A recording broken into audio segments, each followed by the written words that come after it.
What are the signs that indicate your divorce is headed towards a high conflict situation? Number one is usually when it involves children and there's severe disagreements. Usually one or both parents want sole legal and physical custody. Where there's allegations of domestic violence or child abuse. Those are usually the types of cases that end up with child custody evaluations, that end up with multiple court hearings, and unfortunately are usually the types of cases that, at the party's own doing, end up spiraling despite the efforts of the courts or the attorneys to help rein the issues in. So I would say the number one issue when it comes to IDing what's going to be a high conflict divorce are allegations. Number two is one party being unreasonable. In family court, it only takes one to tango. If one side wants to be difficult and argue about financials, we handle a lot of entrepreneurs' divorces or a lot of executives going through divorce. And if you are making money or you own your own business and your financials are based off of a P&L and the other side disagrees with what those financials say or what the true financials are, they can end up making it very, very difficult. And a lot of times there's not much that we can do. They have the ability to file for extensive discovery. They have the ability to file multiple requests. Those are really the two main issues that we see where a divorce spirals into a high conflict situation. How do you handle false allegations? So proving that something that did not happen is one of the most challenging things to do as an attorney. The first step that we're going to take anytime an allegation is made, we are going to gather as much evidence as we possibly can to make the situation less likely to have occurred, because we have to understand the burden of proof. The burden of proof in these situations where these false allegations have been made is preponderance of the evidence. That is 50.1%. If the judge believes one side over the other, they have enough to make a ruling. So a lot of times we'll go to social media. A common situation we see is there's the allegation of domestic violence, but then we see they've submitted photos showing bruising or some sort of violence or some sort of destroyed item.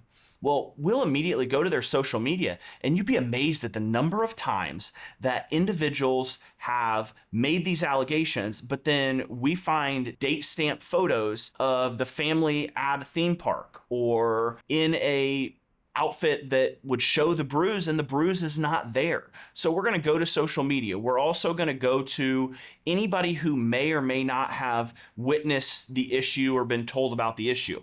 The biggest challenge when it comes to this is there's going to be people on both sides. So we usually like to attack the evidence. And we found that social media a lot of times is the most effective way to disprove these false allegations or to meet the burden of showing that more likely than not, it did not occur. How do you protect your mental health in a high conflict case? So number one is I'm going to tell you right here, right now, that going through divorce, going through family court in general is going to be one of the most physically, mentally, and emotionally draining processes of your life. It feels like it's moving in slow motion. You feel like you're losing at every step along the way. And whether it's just the relationship between you and your soon-to-be ex or an entire family is breaking up. So the number one tip I can give is ensure that you are taking care of yourself. Take control of your financial life. Take control of your mental health and focus on you. We want you to focus on your kids. We want you to provide everything they need, but we need you to take a step back as a man and focus on yourself and making sure you're in a good spot, because the case is going to go more smoothly if you are in a good spot physically, mentally, and emotionally. When does it make sense to compromise? I'm going to give a very, very easy equation as to when it makes sense to compromise. Number one, your attorney is going to tell you the range of likely outcomes. You may want sole legal and physical custody, or you may even want 50-50 custody, but that's not in the range of likely outcomes. And fighting for something unreasonable is only going to increase the stress and financial burden on you as we go down this path. Number two is I sit down with every single one of my clients and we rank out what is actually important. Is the third car that is worth $3,000 really worth fighting over for you? Hey, there's sentimental value. It was my dad's truck. Okay, maybe that's something we're going to fight over. But if you tell me Getting this divorce done and not making it super expensive, getting custody of the kids, and limiting spousal support are your three biggest issues. That's where I'm going to focus my time and energy. And understand, for us to get most of what we want in those areas, we're probably going to have to give her a little bit on her side.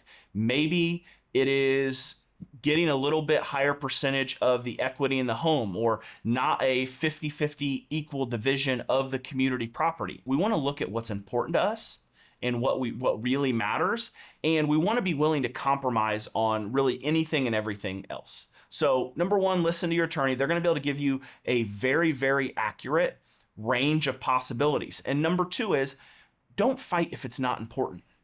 Because ultimately, the quicker you can get through this process, and if you can get most of what you want, it's going to be better than dragging this out for 18, 24, 36 months and spending all that time and money to probably end up in a very similar situation.